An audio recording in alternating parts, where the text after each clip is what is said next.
Swayam Prabha. Digital India. Educated India.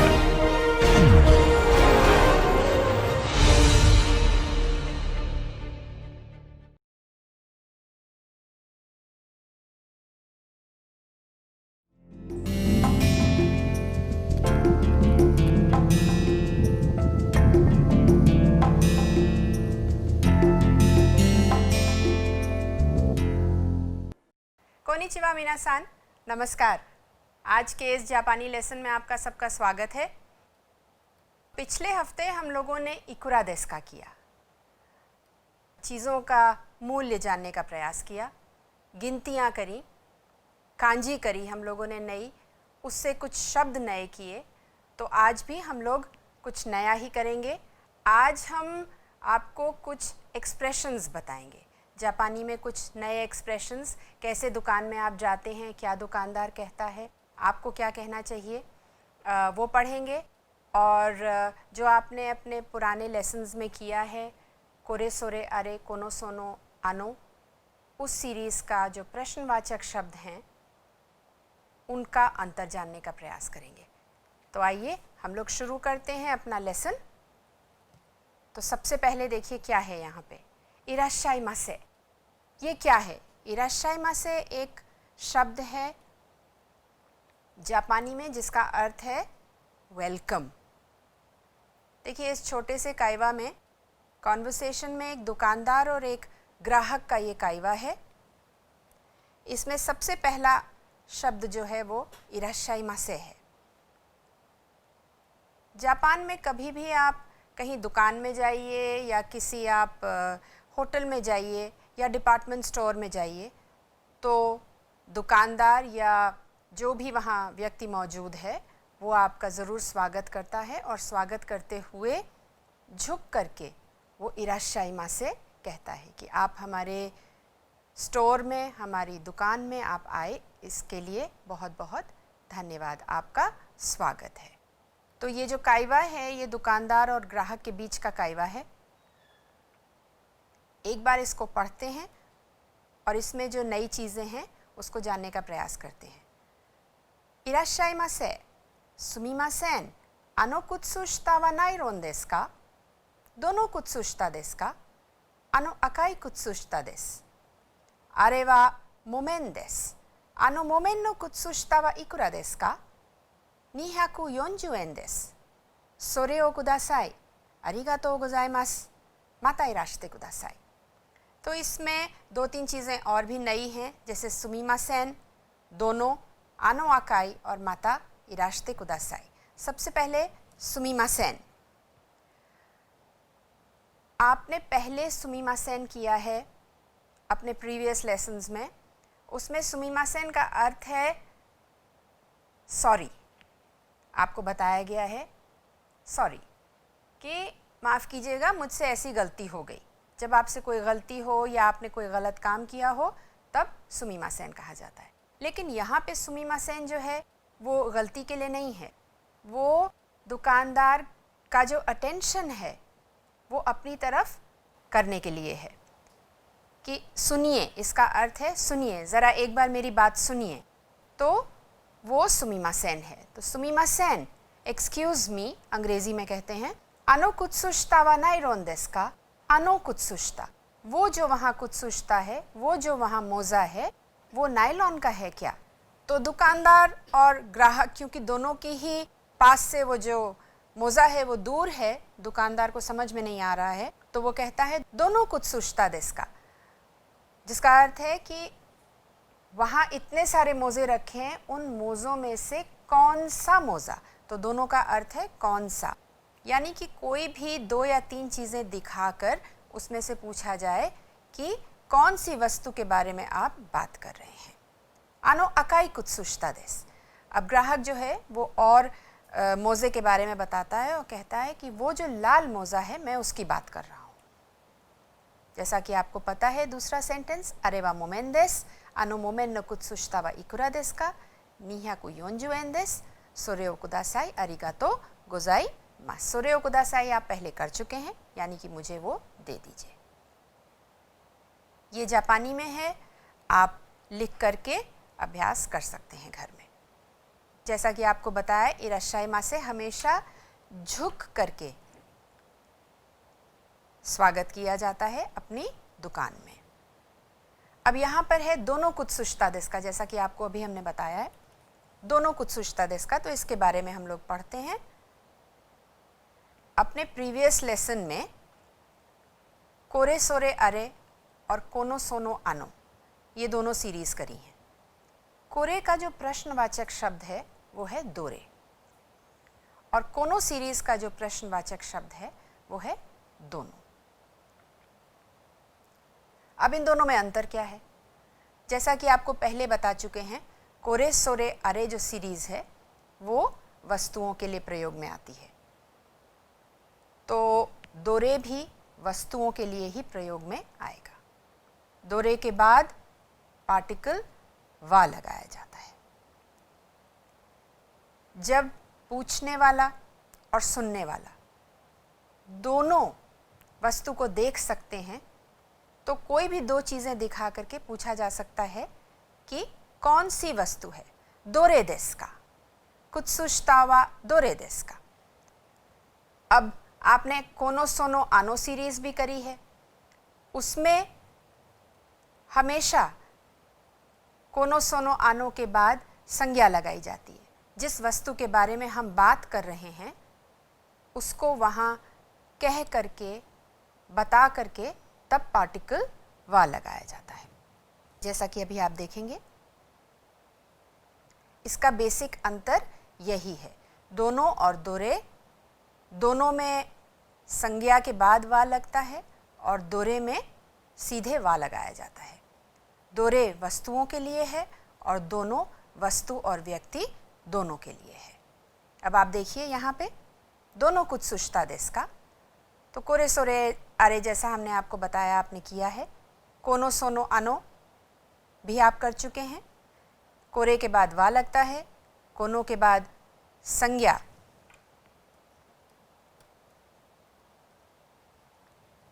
उसके बाद वा लगाया जाता है, क्योंकि कोनो आप संज्ञा का नाम लेकर के, आपके टॉपिक का नाम लेकर के आप बताते हैं। इन दोनों के प्रश्नवाचक शब्द आपको दिख रहे हैं, दोरे और दोनों। अब ये यहाँ पे एक तस्वीर है, आप देखिए इसमें पेन भी रखे हैं और पेंसिल भी रखी है। तो हम पूछ सकते हैं, अनाथा नो पेन वा दोरे देस का, इन 2 या 3 पेन में से आपका पेन कौन सा है? तो ये ध्यान में रखना ज़रूरी है कि 2 या 3 वस्तुओं को ही केवल दिखा करके दोरे का प्रयोग किया जाता है या पूछा जाता है कि इनमें से कौन सी चीज़ें आपकी हैं। अब दोनों को आप देखिए, ये 2 पेन हैं, वस्तुएं हैं, दो पेन हैं, हमने नाम दिया इनको पेन, और हम पूछते हैं दोनों पेन वा अनातानो देस का, इन दोनों पेन में से आपका पेन कौन सा है? तो अब आपको समझ में आ गया होगा कि दोरे के बाद वा लगता है और दोनों के बाद संज्ञा और वा लगाया जाता है। हम ये भी कह सकते हैं दोरे वा अनातानो देस का। तो यहाँ पर हमने पेन नहीं लिखा, यहाँ पर हमने पेन नहीं लिखा, हमने दोरे का प्रयोग करके वा सीधे लगाया और पूछा इन 2 वस्तुओं में से आपकी कौन सी है। जैसे उदाहरण के लिए आप पूछ सकते हैं तानाका सान नो पेन वा दोनों पेन देस का। अब ये जो आपके पास, सपोज अगर ये एक पेन है और ये एक पेन है, तो आप नाम लेकर के भी पूछ सकते हैं किसी का। यहाँ पर आप नाम लिख सकते हैं, तानाका, आप तानाका लिख सकते हैं, या आप इमोतो लिख सकते हैं, या आप ओतोसान लिख सकते हैं, ओकासान लिख सकते हैं और पूछ सकते हैं ओकासान नो पेन वा दोनों पेन देस का, इन दोनों पेन में से ओकासान का पेन कौन सा है। या जैसे यहाँ लिखा है इन दोनों पेन में से तानाका सान का पेन कौन सा है, तानाका सान नो पेन वा दोनों पेन देस का। आप ये भी कह सकते हैं दोनों हितोनो पेन देस का। अगर बहुत सारे लोग बैठे हैं तो आप उनसे पूछ सकते हैं भाई किस व्यक्ति का ये पेन है, या अगर यहाँ पे दो व्यक्ति खड़े हैं, यहाँ पर अगर दो व्यक्ति खड़े हैं और आप जानना चाहते हैं कि इनमें से तनाका-सान कौन से हैं, तो आप ये कह सकते हैं दोनों हितो वा, इन दोनों लोगों में से तनाका-सान कौन से हैं। दोनों हितो वा तनाका-सान देसु का, कौन से सज्जन तनाका-सान हैं। तो इस तरीके से दोनों का और दोरे का प्रयोग किया जाता है। अब ग्राहक ने यहाँ पर दुकानदार से कहा आनो अकाई कुत्सुशिता देसु, यानी कि कुत्सुशिता के बारे में उसने कुछ और जानकारी देना चाहा कि वो इस रंग का है। तो ये यहाँ पे है अकाई, कुरोई, चाइरोई,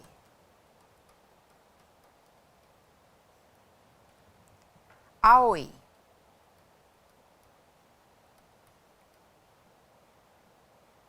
शिरोई और कीरोई। तो आप ये देख सकते हैं कि यहाँ पे रंग है अकाई, कुरोई, चाइरोई, आओई, शिरोई और कीरोई। तो ग्राहक कहता है आनो अकाई कुत्सुशिता देसु। आनो वो इसलिए कहता है क्योंकि दुकानदार और ग्राहक दोनों ही कुत्सुशिता से अलग हैं, दूर हैं। वो लाल मोजा, उसके बारे में वो बताता है। आप इस तरीके से कह सकते हैं आनो आओई कुत्सुशिता देसु, आनो मिदोरी कुत्सुशिता देसु। आप किसी भी वस्तु का रंग बता करके और ज़्यादा अच्छे से बता सकते हैं उसके बारे में। आप के लिए ये अभ्यास के लिए है आओई, अकाई। आनो अकाई स्कार्ट वा आनाता नो देसु का। अभी आपने आनो किया है तो आप अकाई स्कार्ट कर सकते हैं, आप अकाई शर्ट्स कर सकते हैं, आओई पेन कर सकते हैं। आनो आओई पेन वा आनाता नो देसु का। आनो अकाई स्कार्ट वा आनाता नो देसु का। कोनो शिरोई पेन वा दारे नो देसु का। किसका है ये? कुरोई, कुरोई कासा वा दारे नो देसु का। या आप ये भी कह सकते हैं कुरोई कासा वा इकुरा देसु का। ये भी एक वाक्य बन सकता है। शिरोई कुत्सु, शिरोई कुत्सु वा 200 एन देसु। कोनो चाइरोई कुत्सु वा 1000 एन देसु। सो इस तरीके से जो भी आपने अभी तक पढ़ा है उसको आप वाक्य में बना करके अभ्यास कर सकते हैं। का लगा करके अंत में वाक्य के का लगा करके आप उस सेंटेंस को आप क्वेश्चन भी बना सकते हैं और पूछ भी सकते हैं अपने दोस्त से और छोटा सा एक कायवा कर सकते हैं।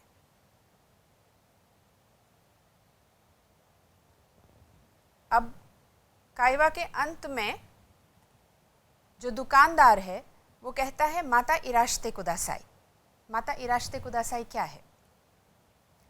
देखिए, जब भी कोई ग्राहक कुछ खरीदता है किसी दुकान पे, तो जो दुकानदार है वो उसको जाने से पहले ज़रूर कहेगा कि आप मेरी दुकान पे ज़रूर अगली बार आइएगा। तो उस समय वो जापानी में उससे कहता है माता इराश्ते कुदासाई, आप ज़रूर दोबारा मेरी दुकान में आइएगा। ये जो अभिव्यक्ति है ये जापान में किसी के घर में जब आप जाते हैं और वहाँ से वापस निकलते हैं अपने घर के लिए, तो जो घर के सज्जन हैं वो आपसे ये कह सकते हैं माता इराश्ते कुदासाई, आप ज़रूर दोबारा मेरे घर आइएगा। और वो एक और अभिव्यक्ति का प्रयोग कर सकते हैं, वो है कियोत्सुकेते कुदासाई, यानी कि आप ध्यान रखिएगा। इसका लिटरल ट्रांसलेशन ये है। लेकिन जब कोई व्यक्ति किसी के घर से जाता है और जो घर में सज्जन हैं वो अगर ये कहते हैं माता इराश्ते कुदासाई, कियोत्सुकेते कुदासाई, तो कियोत्सुकेते का अर्थ है वहाँ पर कि आप ध्यान से घर वापस जाइएगा। और जैसा कि यहाँ लिखा है, अपना ख्याल रखिएगा, ये इसका अर्थ बनता है। तो ये एक अभिव्यक्ति है जो आप घर पे अगर कोई आए वहाँ इस्तेमाल कर सकते हैं, प्रयोग कर सकते हैं। और माता इराश्ते कुदासाई दुकान पर और घर पर दोनों जगह इसका प्रयोग हो सकता है। अब आपने कुदासाई अपने पिछले पाठ में करा था। कुछ भी आपने ख़रीदा और आप कहेंगे सोरे ओ कुदासाई। कुदासाई का एक और भी अर्थ है। कुदासाई का अर्थ जब वो क्रिया के साथ लगाया जाता है तब उसका अर्थ हो जाता है प्लीज़ ये कार्य मेरे लिए कर दीजिए, कृपया ये कार्य मेरे लिए कर दीजिए। और अगर ये केवल संज्ञा के साथ लगाया जाता है तो ये भी इसका अर्थ निकलता है कि ये मुझे दे दीजिए। जैसे कि अगर आपने कहा रिंगो ओ कुदासाई, तो इसका एक अर्थ तो ये है कि मैं रिंगो ख़रीद रहा हूँ, मुझे रिंगो दे दीजिए।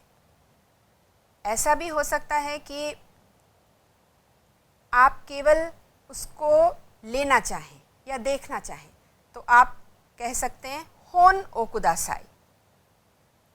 होन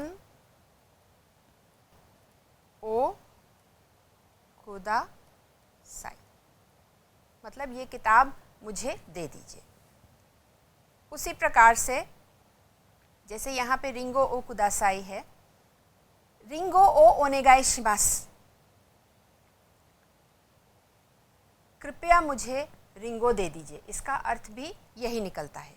लेकिन इन दोनों में फ़र्क ये है कि कुदासाई आप किसी से भी कह सकते हैं, ओनेगाई शिमास ज़्यादातर आप किसी फॉर्मल सिचुएशन में या अपने से जो उम्र में बड़ा हो या ओहदे में बड़ा हो या आप जानते नहीं हो उस व्यक्ति को, तब प्रयोग किया जाता है, लाया जाता है।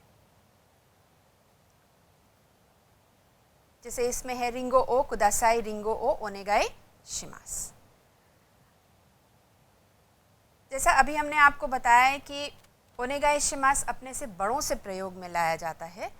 तो जैसे अगर आप सोचिए कि आप रेस्टोरेंट गए हैं, आप कहीं खाना खाने गए हैं, आप टेबल पे बैठे हैं, तो वहाँ पे आप जो खाना खा रहे हैं उसमें कहीं समझ लीजिए नमक की कमी है, आपको नमक चाहिए टेबल में, तो आप कह सकते हैं शियो कुदासाई, मुझे प्लीज़ ये दे दीजिए। लेकिन उससे ज़्यादा अच्छा रहेगा अगर आप कहें शियो ओनेगाई शिमास, कृपया मुझे शियो दे दीजिए, मुझे सॉल्ट दे दीजिए, मुझे नमक दे दीजिए। अब जैसे आप फ़ोन पे किसी से बात करना चाहते हैं, आपने कहीं ऑफिस में फ़ोन किया, आप फ़ोन पे बात करना चाह रहे हैं कि मुझे इस व्यक्ति से बात करनी है, तो आप ये नहीं कहेंगे कि तनाका सान से, जैसे अगर आपको बात करनी है तो आप ये नहीं कहेंगे कि तनाका सान ओ कुदासाई, मुझे तनाका सान दे दीजिए। नहीं, उस समय आप कहेंगे तनाका सान ओनेगाई शिमास, कृपया तनाका सान को बुला दीजिए, मैं उनसे बात करना चाहता हूँ। तो आपको थोड़ा सा समझ में आ रहा होगा कि कुदासाई कब प्रयोग करना है और ओनेगाई शिमास कब प्रयोग करना है, जबकि ये दोनों का अर्थ एक ही है, कृपया। अब जैसे अगर आपको टैक्सी लेनी है और आपको स्टेशन तक जाना है, तो आप उनसे ये नहीं कहेंगे टैक्सी वाले से कि आप मुझे स्टेशन ओ कुदासाई या स्टेशन मादे कुदासाई, आप ऐसा नहीं कहेंगे। आप कहेंगे एकी मादे ओनेगाई शिमास, स्टेशन मादे ओनेगाई शिमास। इसमें जब ओनेगाई का प्रयोग किया जाता है तो ओ, ज़रूरी नहीं है कि आप हर समय ओ लगाइए, आप हटा भी सकते हैं। यहाँ पे दिया हुआ है स्टेशन तक आप मुझे पहुँचा दीजिए। चोत्तो मात्ते कुदासाई, ये एक एक्सप्रेशन है जो शायद आप सब जानते भी हैं। और माता इराश्ते कुदासाई, कुदासाई थोड़ा सा जो है एक ऑर्डर की तरीके से भी हम लोग कहते हैं। हम अपने सामने वाले की इच्छा नहीं पूछते हैं कोई भी काम करने के लिए, हम उसको ये पोलाइटली कह देते हैं कि आप ऐसा कर दीजिए। चोत्तो मात्ते कुदासाई मतलब कृपया थोड़ी देर रुकिए। ये नहीं पूछते हैं कि आप रुकना चाहते हैं या नहीं, कुदासाई लगा करके ये कह दिया जाता है कि प्लीज़ कृपया थोड़ी देर रुकिए। तो ये एक तरीके से कभी कभी पोलाइट ऑर्डर की तरीके से भी समझा जाता है।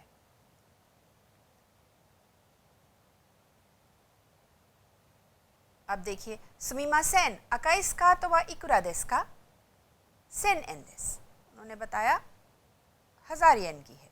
तो अब आप इसको अकाई की जगह, यहाँ पे अकाई है, इसकी जगह आप शिरोई, कुरोई, आओई, कीरोई, आप ये कोई भी रंग लगा करके स्कर्ट के बारे में या आप शर्ट के बारे में, आप किसी कबान के बारे में, एम्पित्सु के बारे में, हाना के बारे में पूछ सकते हैं और बता सकते हैं कितने का है, जान सकते हैं ये कितने का है।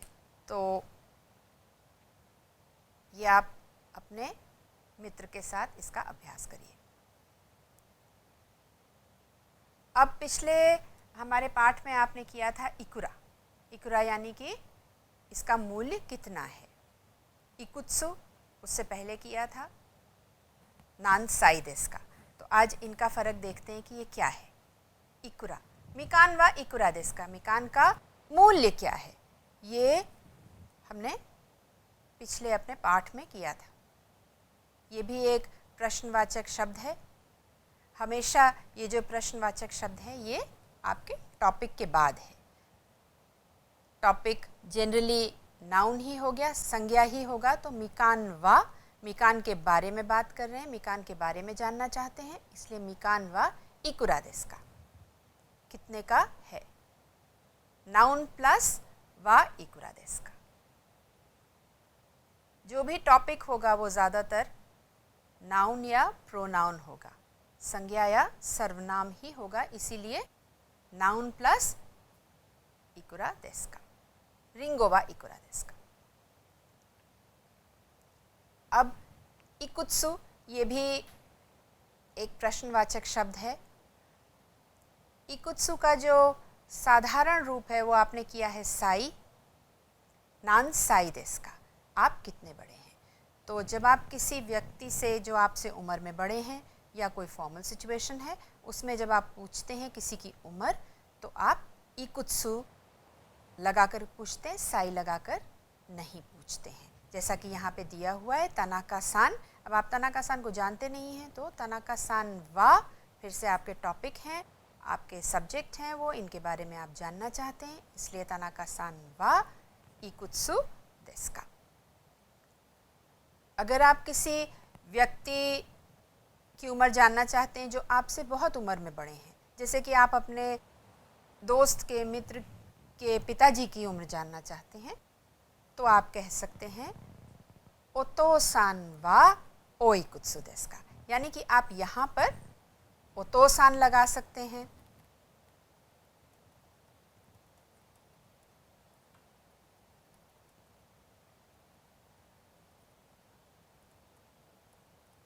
ओका सान लगा सकते हैं या आप किसी और का नाम लिख सकते हैं। वा ओ इकुत्सु देस का, ओ आपने पिछली बार किया है, ऑनरिफिक है, सम्मान के लिए प्रयोग में आता है। तो इस तरीके से आप वाक्य बना करके पूछ सकते हैं और जान सकते हैं।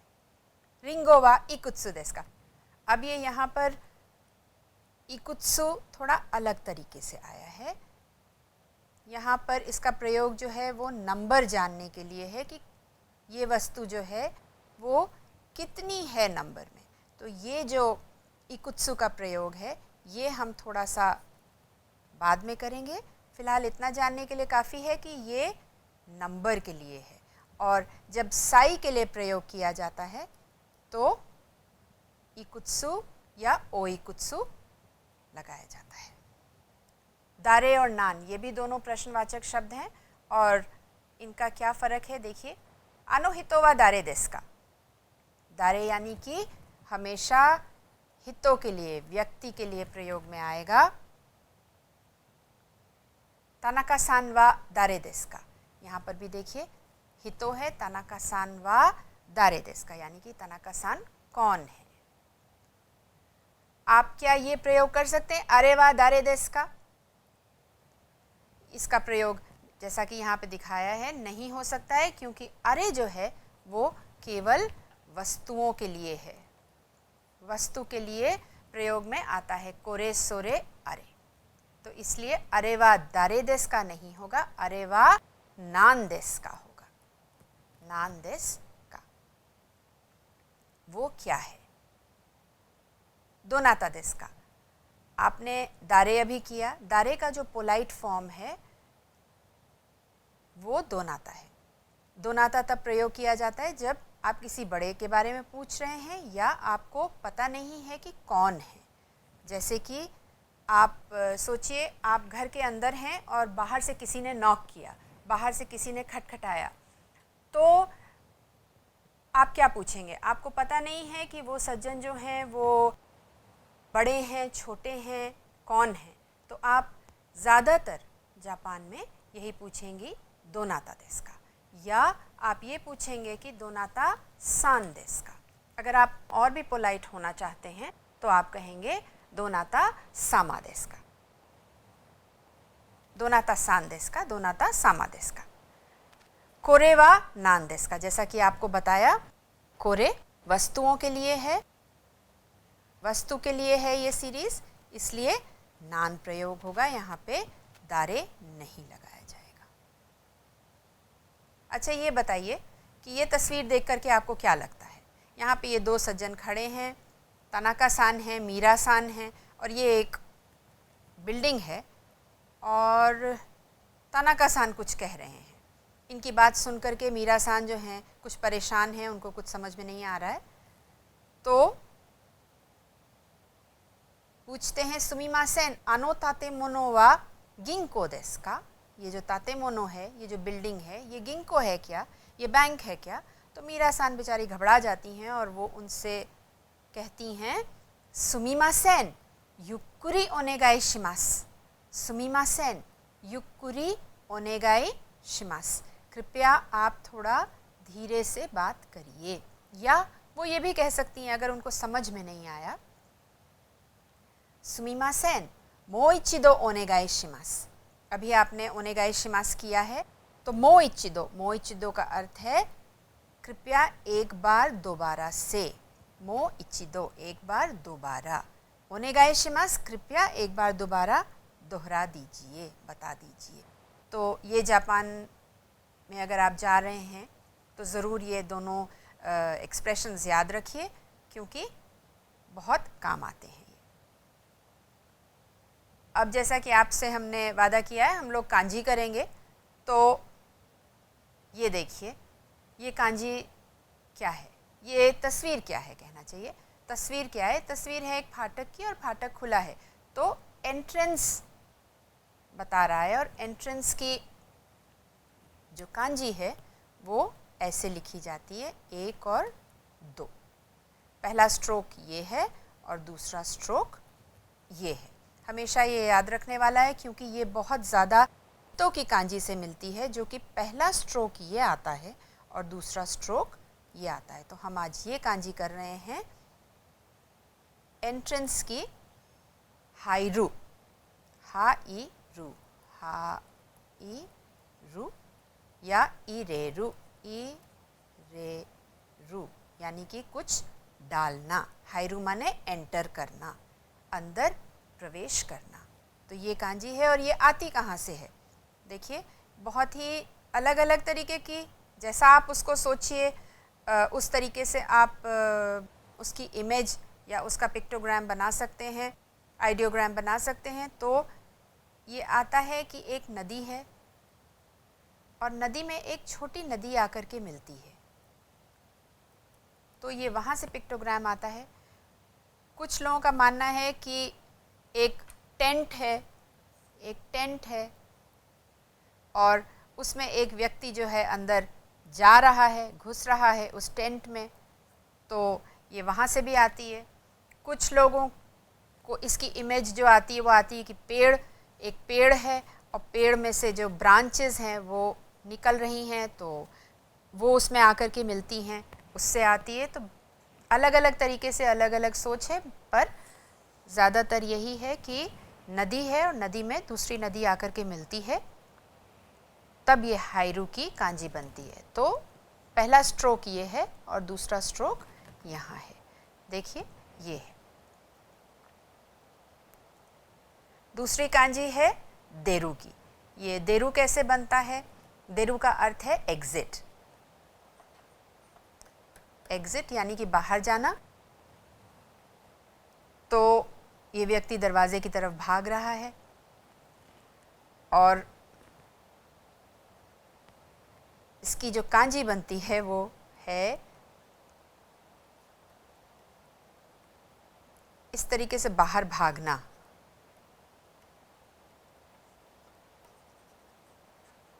तो जब ये इस तरीके से दिखाते हैं और इसको अगर लाइंस में हम दिखाएंगे तो ये ऐसे ही बनाया जाएगा। तो ये 5 स्ट्रोक का कैरेक्टर है, 1 2 3 4 और 5। एक बार फिर से कर देते हैं, 1 2 3 4 और 5। तो इस तरीके से देरू की कांजी बनती है, ऐसे बाहर जा रहे हैं। और एक बहुत अच्छा कॉन्सेप्ट है, वो कॉन्सेप्ट ये है कि ज़मीन के अंदर से पौधा बाहर निकलता है, जैसा कि यहाँ दिखाया गया है, और उसमें पत्तियाँ आती हैं, फूल आते हैं। तो देरू की कांजी वहाँ से भी बनती है कि ये और ये यहाँ पे पत्तियाँ हैं और ये फूल है। ज़मीन के अंदर से बाहर निकलना, सो कहीं से भी बाहर निकलने को देरू कहते हैं। नदी है, आपको दिख रहा है, नदी है, गंगा नदी है ये। तो हम जब पानी दिखाते हैं तो हम कैसे दिखाते हैं? हमेशा आप कहीं पे भी देखेंगे तो पानी ऐसे ही दिखाया जाता है। अगर इस तरीके का आप कुछ देखते हैं तो आपके मन में, दिमाग में यही आता है कि यहाँ पानी है। तो इस तरीके से अगर हम देखें तो इसको अगर हम 90 डिग्रीज टर्न कर दें, पलट दें, तो हमारे पास ये कैरेक्टर आ जाता है नदी का। नदी का कावा, इसको कावा कहते हैं जापानी में, नदी। अब यामा का कैरेक्टर कहाँ से आया है? पहाड़ियाँ हैं। अगर आप इसको देखेंगे तो इस तरीके से है। तो बीच का लाइन ये है और ये है यामा। देखिए यही बिल्कुल पीक आ जाती है उसकी। तो इस तरीके से उसका पिक्टोग्राम, उसकी पिक्चर जो है आंखों में रख के और तब कैरेक्टर बनाया जाता है यामा। यामा माने पहाड़। ये कुछ नए शब्द हैं आपके लिए जो हम लोगों ने इस अपने पाठ में करे हैं। एक बार इसको बोलते हैं और हमारे बाद आप प्रैक्टिस करिएगा। स्कार्टो,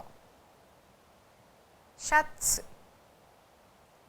जुबोन, सेता, किमोनो, हाइरू, देरू, युक्कुरी, इरिगुची, देगुची, मोमेन। तो इसका आप ज़ोर से अभ्यास करिएगा। और इसी के साथ आज का ये पाठ ख़त्म होता है। आप घर में अपने मित्र के साथ जो भी आज कराया गया उसका अभ्यास करिए, और जो भी अभ्यास करिए वो ज़ोर से करिए। आपको सहूलियत होगी, आसानी होगी। तो जल्दी ही फिर मिलेंगे। नमस्कार।